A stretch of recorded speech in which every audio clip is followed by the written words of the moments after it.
I was 17 years old and 1,700 miles from home. My family had just left after spending freshman orientation weekend with me. And in those first few hours of independence, I went to church. I'd received a letter in the mail inviting me to St. Luke Lutheran Church and Lutheran Campus Ministry. And on my first day away from home and away from family, I found myself gathered among a handful of folks for evening worship. Through my tears, I found comfort and solace in the warm welcome of the gathered community that evening. The fact that I went to church on my first Sunday away from home probably reflects more on the people and the communities of faith who took their baptismal promises seriously throughout my first 17 years. But the fact that I found a community 1,700 miles away from home in a strange college town in upstate New York speaks to the commitment we have as church to be present at every stage of life's journey. During my 4 years at St. Luke, I walked with people whom I never would otherwise have had a reason to know. Undergrads, as well as graduate students, families, and retired folks. Lutheran Campus Ministry in Ithaca, if you're not familiar, is uniquely situated just steps off of the Cornell University campus and fully part of an active and vibrant congregation. It's just one of the campus ministries that we support here in upstate New York, all with their own unique situations, but all meeting a generation of God's people during a formative stage of life. It was a gift for me, for my faith formation, for discerning my eventual call to ordained ministry, that I found myself part of the community of faith at St. Luke in those first days away from home. And in that way, campus ministry is a gift that the church is privileged to offer. To be with students so easily isolated in a world of academia, who are wrestling not only with spiritual questions, but questions of vocation and identity, who need to know that the church meets them where they are because our God meets us where we are. Campus ministry is a vital way to connect and be the body of Christ across the generations. I give thanks for the spirit that moved through the people of faith gathered at St. Luke, and for the gifts of the whole people of God that make communities like that at St. Luke possible. And I give thanks for the efforts like the Feeding the Roots of Leadership campaign that we'll hear more about in the coming days. Because campaigns like this, endowments like this, ensure ministries at places like St. Luke endure for generations to come.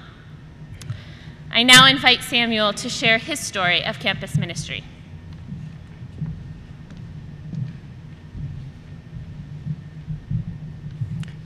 Good evening, everybody.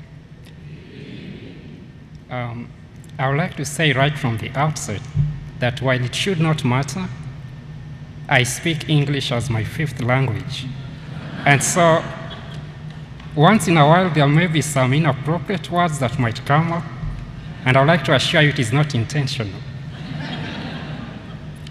Now, I was born on an island called Mfangano in Kenya.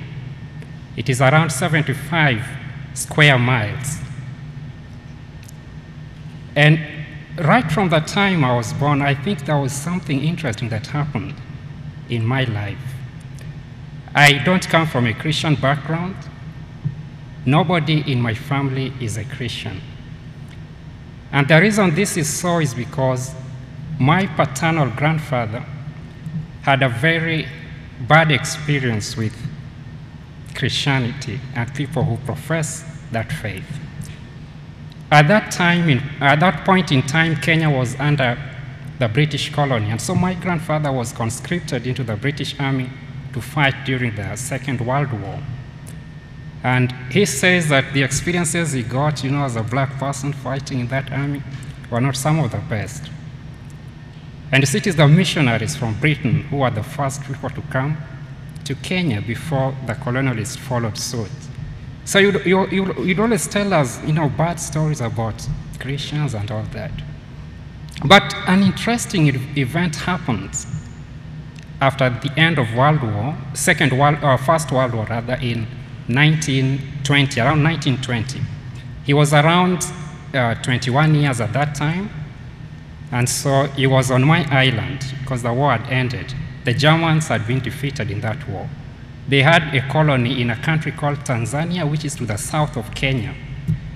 So because they had been defeated, the British were looking for them all over. So they were running away, trying to get away from their colony in Tanzania to get back to Germany. So the two German soldiers were on a boat trying to run away, and their boat capsized just next to my island. It was not very far, so they managed to swim across to the island.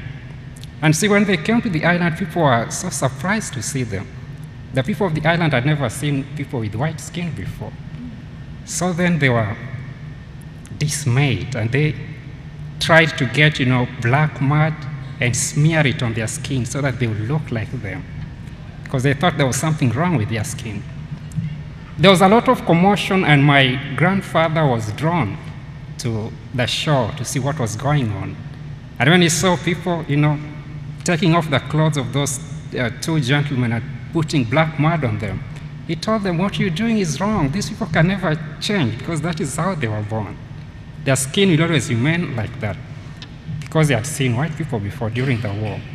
So then he cleaned them, made them dress again, and then got into his own boat and took them across the lake, because there were some Germans prospecting for gold across the lake, the other side of the lake.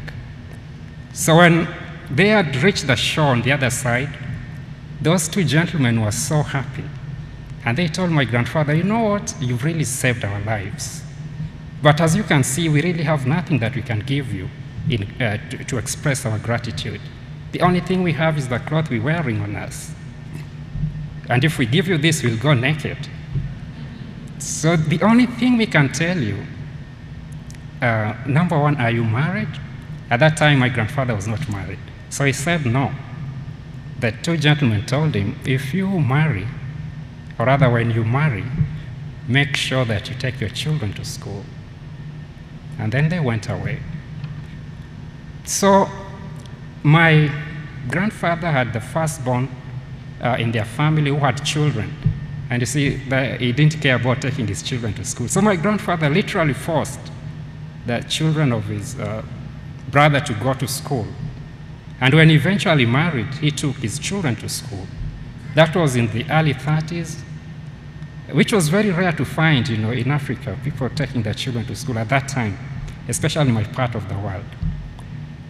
So he took two of his children to school, and they went to school really well. They did so well.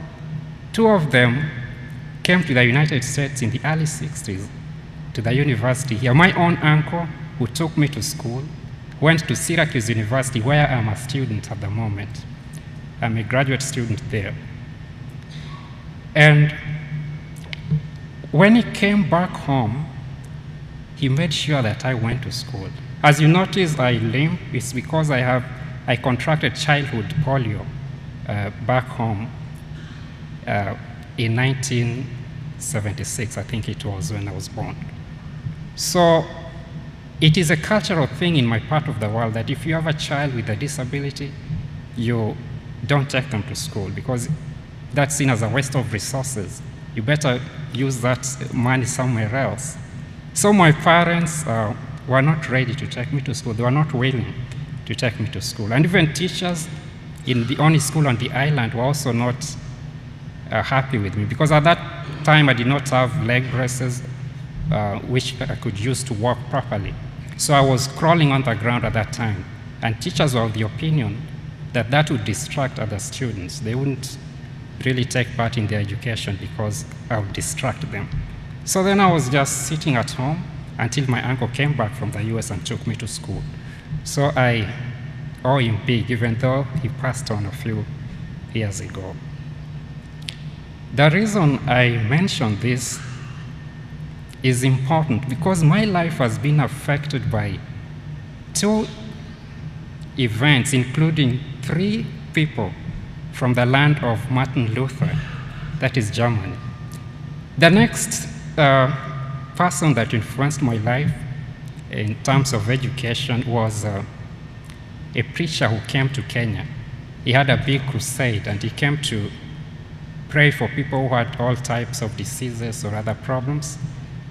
So even though my parents were not Christians, they thought if somebody could heal their son, that was a good thing for them. So then they took me to this crusade. It was a huge one. They had mounted a podium like this, and there were around 500,000 people in attendance. So he prayed for us. Those of us who are blind, some people could not speak, others had all other types of diseases, mobility problems like I have. So he prayed for us for about 30 minutes. Some of us got healed, but for me, I think my disability was more stubborn, so I didn't get healed. And he prayed for me some more, and nothing happened. And then at the end of that, he cursed me. He said the only reason I did not get healed was because I'm descended from the line of Judas Iscariot. That was very embarrassing, and there's already stigma associated with disability in my culture. So everybody said, no, we told you. That's why the family has problems and all that. So he reinforced that stigma when he said that. So naturally, I was not very happy with Christianity because this is a preacher, somebody who is supposed to be preaching the word of God, and he had declared me, cursed. And because I was also ignorant of Christianity at that time, I, held Christianity in bad faith out of ignorance because I'd never read the Bible before. So I hated anybody who professed the faith of Christianity. Until one day, somebody came to me and he told me, you know what, even Christians are just like any other people in society. There are good and bad Christians. And they can use the Bible for their own selfish ends, like that gentleman there did. And also, after a few investigations, it turned out that those people who were supposedly healed were not actually having problems. The whole thing was staged. He sent people to town, people who pretended to be blind, people who pretended that they could not speak, 3 weeks in advance before he came, so that people would say, oh yeah, we've seen these people for 3 weeks. It seems their problem is really genuine, and the preacher really healed them. So my friend helped me. I studied the Bible for myself, and I also went to Bible studies, even though I was not a Christian at that time. I was just doing it out of interest and out of the embarrassment that had come up.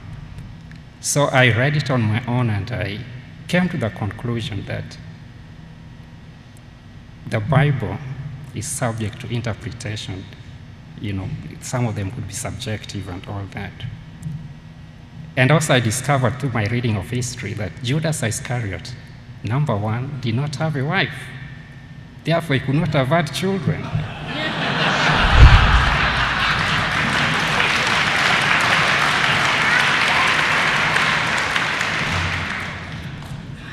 That's number one. Number two, Judas Iscariot was a Hebrew.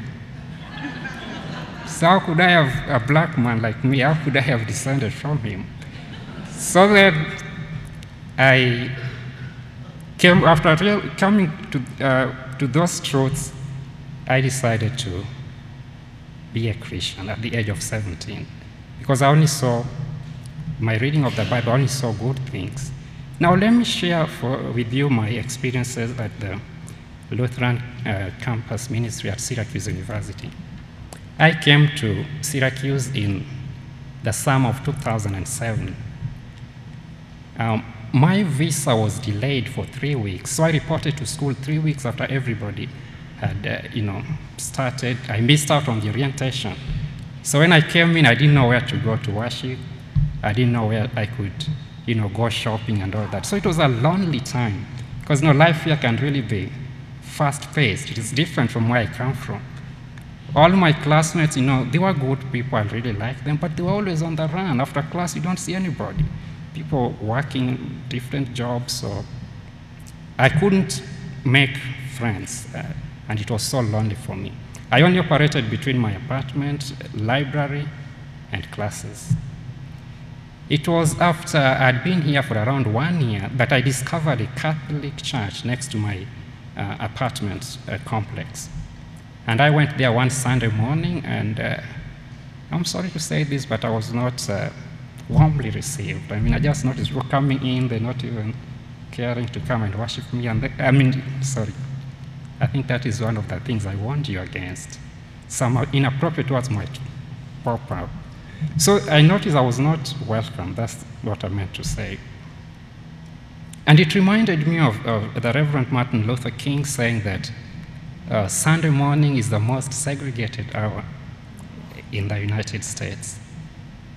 It was only last year, after all those experiences, that I happened to discover there's a chapel called Hendricks Chapel. To those who have been to Syracuse University, I went there and then discovered it is an interfaith chapel. The people of different faith got there, and I was just going there, passing and making a little inquiries. Then I came across a lady called Pastor Gail Reina, and at that time she was doing research with wireless technology. And we struck a conversation, and she told me about that research. And I was interested in that because I come from an island where there is no electricity. So I thought this wireless thing could really work well. And so we became, friends like that. And she mentioned to me that she was a chaplain at the Hendricks Chapel, and she invited me to one of the services. So I attended her services, and from there I liked what I saw. Number one, what struck me was that services at the Lutheran campus ministry are so diverse in terms of, ethnicity. I met people from different ethnic backgrounds, different social backgrounds, and I made friends, And therefore I started feeling like I was I was home away from home. I think I got that right. So this was something really very, very good for me because, it can really be lonely to be in a new culture where everything is different. Another thing, every Thursday there are dinners that she organizes at the parsonage, her residence. And you see, dinners which are free are very important for a graduate student like me. Most of us are broke, so if you find where you can go for free food, that's very important. But it's not just the free food that we get there. There are also, conversations held at the dinner table with different people every time we visit. And, when I came in here, I'm still interested in children's stories. Back home, I come from an oral culture. We tell lots of stories, children's stories. But people don't take them seriously back home. They think it's just for telling little kids. But when I came over here at one of the meetings at the parsonage, people were experts at writing comics. And I also found another friend of mine was interested in children's books. I managed to borrow a few books from Pastor Gail, children's books by Dr. Seuss. And for the first time I read, the collection of Dr. Seuss, and I would read them in the library, one of the libraries at the university. And, sometimes my classmates would come and say, "What's wrong with you? Why are you reading kids' books?" So I would hide, I would hide in a corner and read them. And I liked what I saw because these are illustrated stories, and they have morals in them. Just like the stories we tell, the oral stories we tell back home, which people don't take serious. So in short, what I'm saying, in a few months, I think my first children's book will be out, courtesy of the parsonage dinners. So I really thank the Lutheran Campus Ministry for those dinners. Again, there are also other other programs that I like drug abuse. There are so many meetings that are organized at the LCM. And you know, my brother, the one that I follow, he is on drugs back home, and it has really ruined his life. And you know, to get an opportunity to talk about such things and help other young people to see the danger of that is something that I take really seriously. We've also been able to volunteer to, you know, to teach, like I teach refugee children, I teach them basic mathematics around Syracuse. And to me, this is something that I feel is really, really important. It has really touched my life in a very positive way. If I had a little more time, I would have told you a story about a little hummingbird. But I believe I've taken most of the time that I was supposed to have. So I will not tell you the story, and thank you very much for listening.